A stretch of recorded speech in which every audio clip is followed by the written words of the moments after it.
Is it going? Alright. Hi, everybody. So I just finished watching episode 1 of season 2 of The Mandalorian, and I have some thoughts. Before we continue, though, I just want to say happy Halloween. If you haven't seen my Dead by Daylight stream that I just posted, it should be up already on my YouTube. I streamed it on YouTube, but it should be done processing by now, so if you have the time, go check it out. It's less than an hour long. I did it with my friend Angel, and she guided me through just a few rounds of Dead by Daylight. I didn't stream for very long. It's really fun. Go check it out. Um, but so episode 9 or chapter 9, or otherwise known as episode 1 of season 2 of The Mandalorian, just popped up on Disney Plus, and I have some thoughts about it. Um, Before I even get into the episode itself, I just really want to touch on Disney Plus as a streaming site, because it it is just about a year, almost a year out, and it's trash. It just continues to be trash. Um, First of all, I booted up Disney Plus and I went to the Mandalorian page, and it said I already seen the episode. It is entirely possible that, I mean, I have my other family members using the account. It is entirely possible that someone just went into my account and watched the episode. A little unlikely considering I'm the only one that watches the show, but that could be untrue. Maybe I don't know. Maybe my sister just caught up. I know she started watching it, but maybe she's caught up and she accidentally used my account. But one thing I know for a fact is not my fault is the fact that the caption just straight up doesn't work on the episode. Like, I tried to change it to other languages and everything, it just straight up doesn't work. That's weird. But on top of that, the streaming site continues to be kind of broken after almost a year out. The fact that almost every time I boot up my console, I watch it on the PS4. Almost every time I boot up the console, there's like an update for Disney Plus going, and yet it just continues to have issues. I think for a streaming service to be in this day and age, to be this kind of shit, especially Disney, is kind of embarrassing. For specifically for Disney Plus, the streaming site that has tried to shake things up a lot recently by introducing its flagship title, The Mandalorian, as a weekly release as opposed to uh, one giant, 8 episodes in one day release, like, like Netflix and Hulu would do. Um, Releasing a single movie for premium access for $30. I just don't think it's worth the price of admission almost a year out at this point. And I'm worried that because The Mandalorian did so well, that they're putting all their effort into The Mandalorian as opposed to other shows, which there have been plenty of other shows that got introduced as Disney Plus exclusives that just wasn't nearly as uh, heavily marketed, I would say, as The Mandalorian. There was that Obi-Wan show that's gotten pushed back and pushed back and pushed back, and I'm worried, very, very worried, that Mandalorian's going to be an annual title, and I really don't want it to be. If they're gonna choose to continue this series, I wanted to take their time with it, because I have some, grapes, not grapes, but I have some issues with this episode of The Mandalorian. Um, First of all, it's very tonally different as far as an introduction goes to the show. uh it's kind of something that it's kind of a problem that you run into uh in a sequel of a movie or any sort of property. I know it's a TV show, but season 2 technically being the sequel to The Mandalorian, you kind of run into the same issues where you can't introduce characters as if they were brand new. Like, the Mandalorian shows up and you can't do the same thing as he did with the very first episode of the show, where he doesn't talk for, like, I want to say like 10 minutes, and like, he has very limited lines in the first episode of The Mandalorian, as opposed to episode 1 of season 2, where he starts off the conversation like almost 5 minutes into the show. You just can't do the same story beats that way, and also you have established growth within this character, so you can't go back on that. Mando kind of grows from this kind of selfish ish, like, he's very self serving in the beginning of the show, and now going into the second season, he's a bit more selfless. I'm at a loss for words right now, but basically, it's kind of there's a sense of altruism there a little bit, but I feel like there's also parts of it that got lost along the way, and I'm worried that because of it's a year turnaround, right? Like, Mando season 1 came out last year in 2019, and uh for it to just immediately go into season 2 in 2020, I feel like they should have given this a bit more time to cook. There's just a few things that I thought was a little weird in terms of like um, line delivery and pacing and whatnot that just didn't feel the same way as it did in season 1.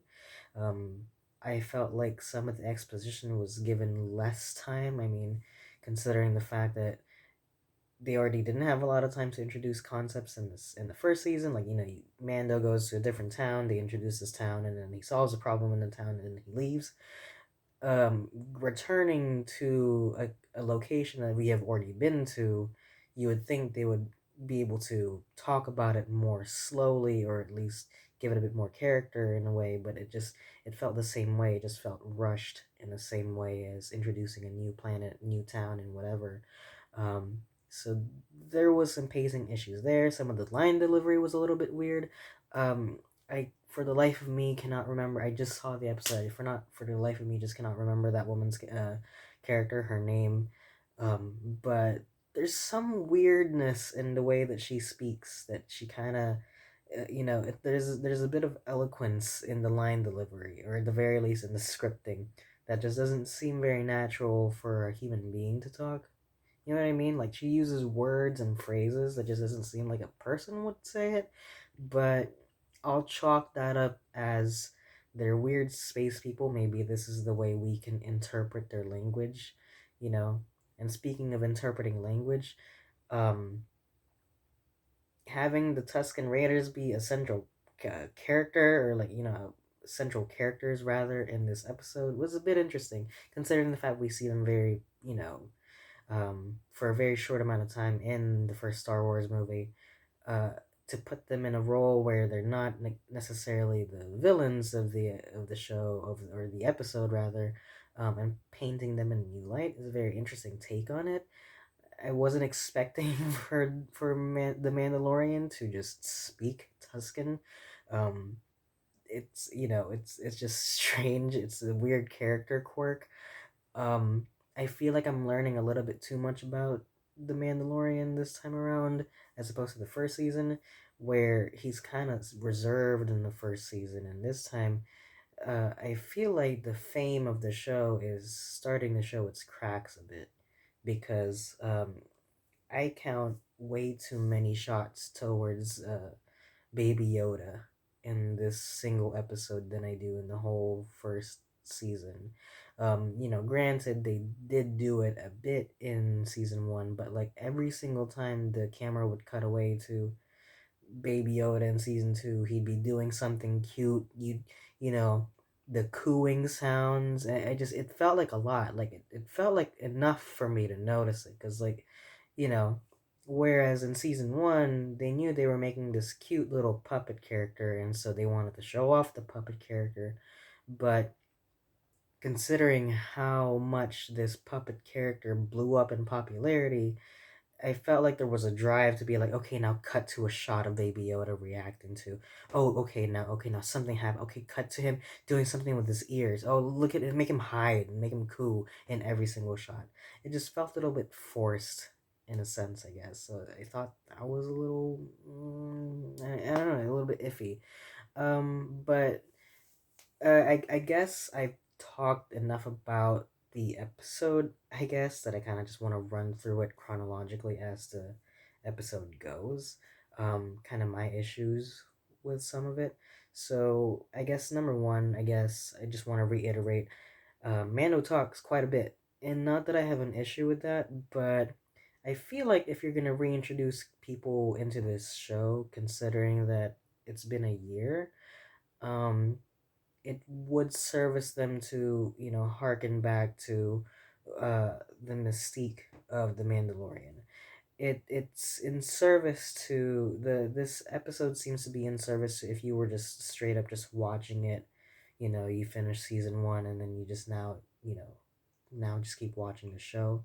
I feel like it would make more sense for you that way because you're still used to this character acting and speaking in such a way. But I feel like there should be some sort of reintroduction to the character and his essence. Um, Mando isn't just some badass in like a metal suit. He has a certain way of candor in the way that he deals with the situations that he gets himself put in that kind of speaks more than how he would present him. Like there's actions speak louder than words type thing. But that also applies to like the subtle things. Like he's very few with his words. He's a bit more reserved in his words. Rather, he's very calculated and he's very ruthless. And I think they focus too much on the ruthless aspect of him, where he just kind of beats up that guy and like immediately, like he's kind of untouchable, and that's all fine and well, but I feel like they're delving too much into Mando's badass uh territory, where there's something that happens at the end of the episode that I kind of take a little bit of issue with, but maybe I'm making too much of a big deal out of it.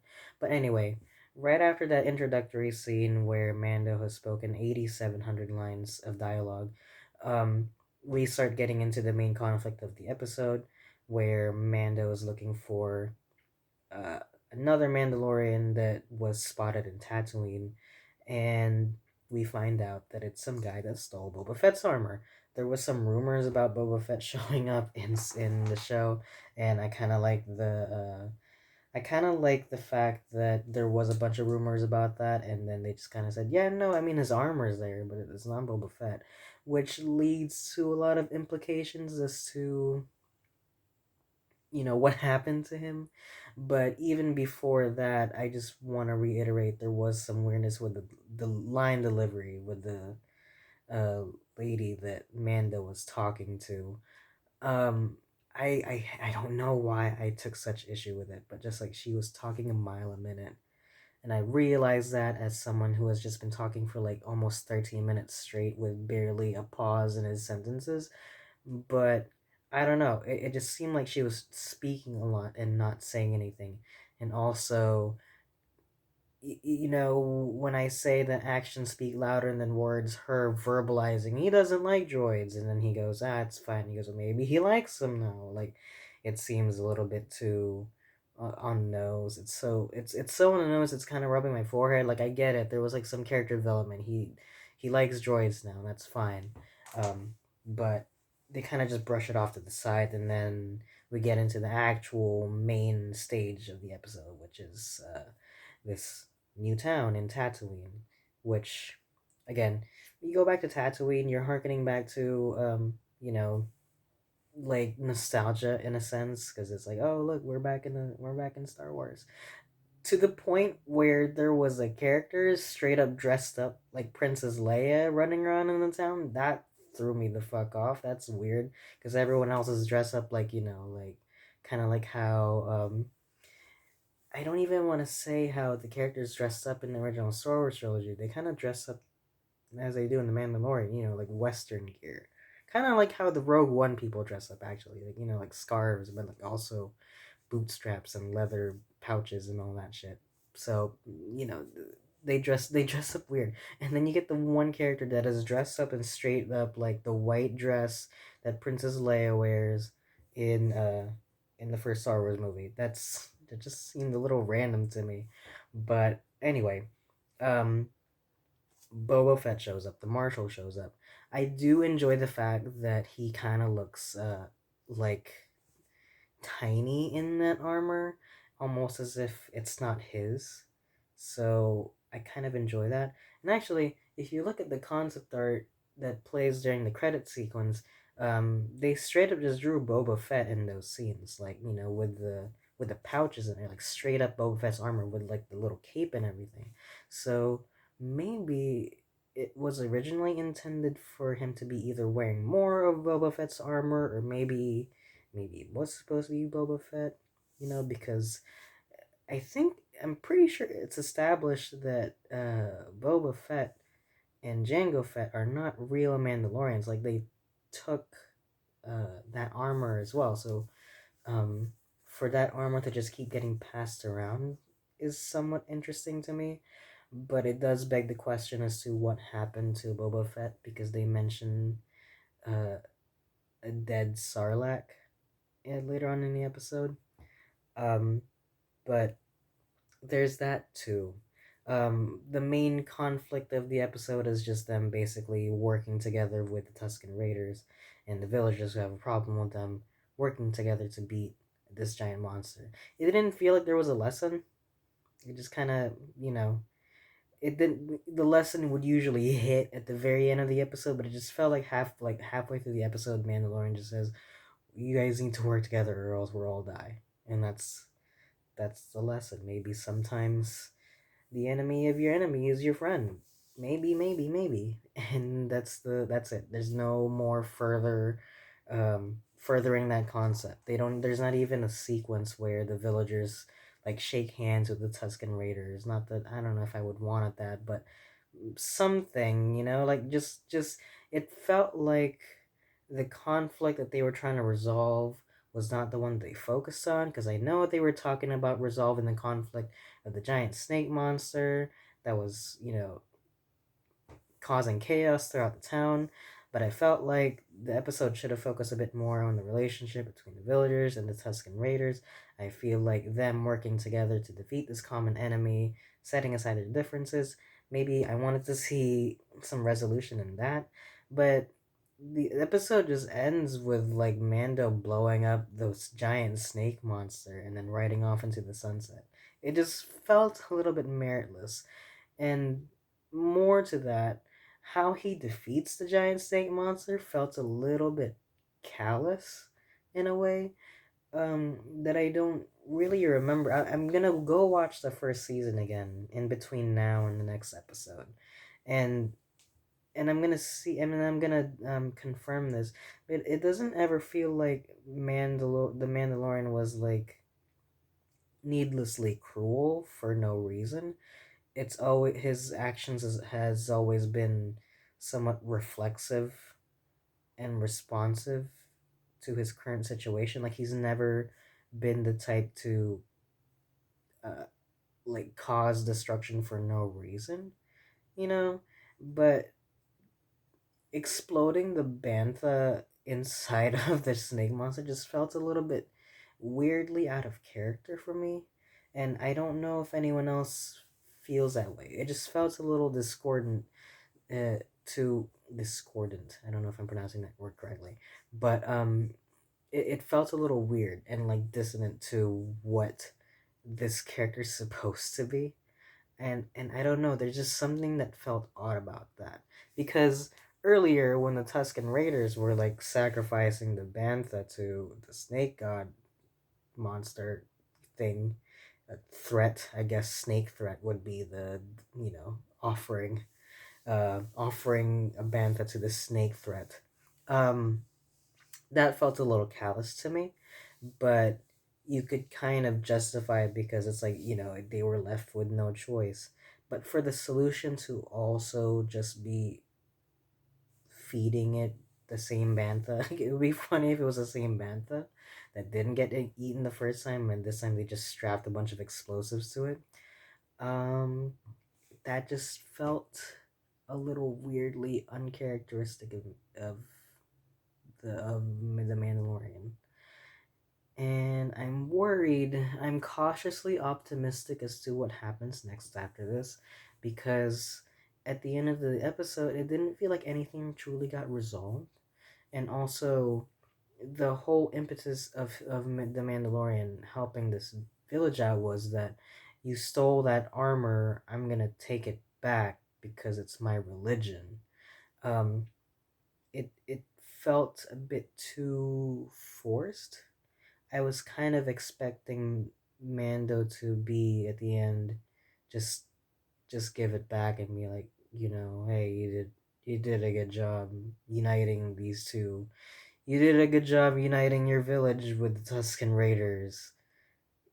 You've earned it, and maybe he gets to keep it and like hold on to it for now. I'll come back for it later. Kind of like a cheeky like fine, whatever, you can keep it. Protect your village or whatever the hell. That would have been cool. But no, he just rides off with it. He just takes it. And also, remember when it was like a big deal in the last episode of the first season how he flies around with a jetpack because you have to be like, I don't know, maybe like a prestige level 3 Mandalorian to be able to use a jetpack. But then this random asshole just uses it. Just uses it with the same ease as Mando does. So, I don't know. It really felt like it just felt like the next episode. I feel like this would make more sense if you were just watching it back to back to back.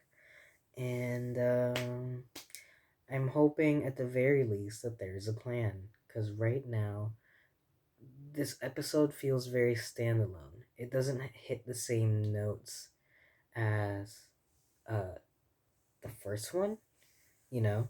The end of the episode of season 1 was really great because it's the introduction of the whole sequence of events that would lead up, like in the introduction of Mando with the child, like their unification, right? This time the ending stinger isn't nearly as strong because it just felt like who is that?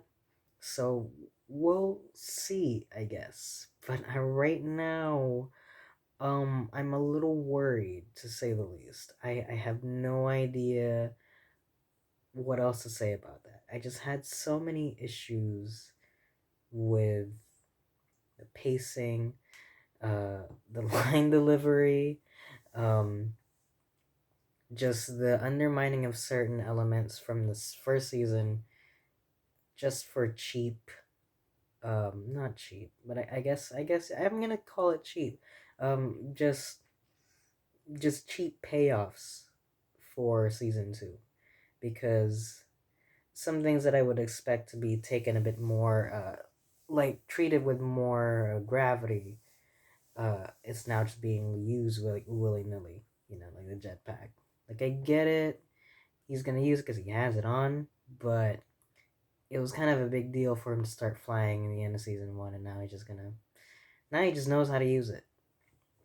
It feels it. You know what? It feels like the Legend of Korra, where they told them you have one season, and then they did one season, and then they did really well. I was like, just kidding, you have 2 seasons. And I'm worried that they're gonna come up with another plot that is interesting, but not nearly as interesting as the first season, and then that's gonna do well, and then they're gonna close it out, and then they're gonna be like, surprise, there's gonna be a third season, and it's gonna come out next year.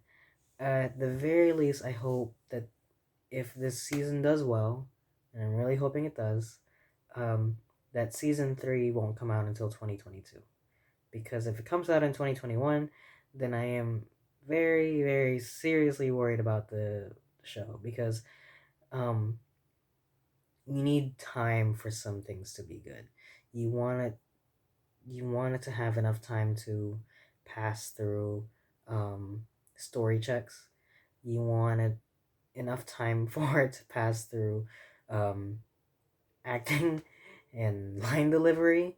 Um, but I keep mentioning line delivery, but it was literally just um, it was literally just that everyone was talking too fast and conveying a lot of information in such a short amount of time. That just felt a little strange to me, considering the fact that a large portion of the episode is dedicated to sweeping shots of like CGI monsters walking around a desert. I feel like we could have done with less with that and more people just talking at a more normal pace. But we'll see. I guess we'll see. Um, but right now, I'm a little worried, to say the least. Um, but since Disney wants to release these episodes 1 week at a time, I will wait. I will have to wait until next time. But if you made it this far, thanks for listening. Let me know what you thought of the episode. You know, after having listened to me for like half an hour about it, clearly I had some problems with it. But what did you think of the episode? And are you worried? Or maybe you're like, it's fine. Let me know in the comments down below. And I'll see you guys on the next one. Maybe I'll do one on the next episode, but we'll see. Until then, take care and bye bye.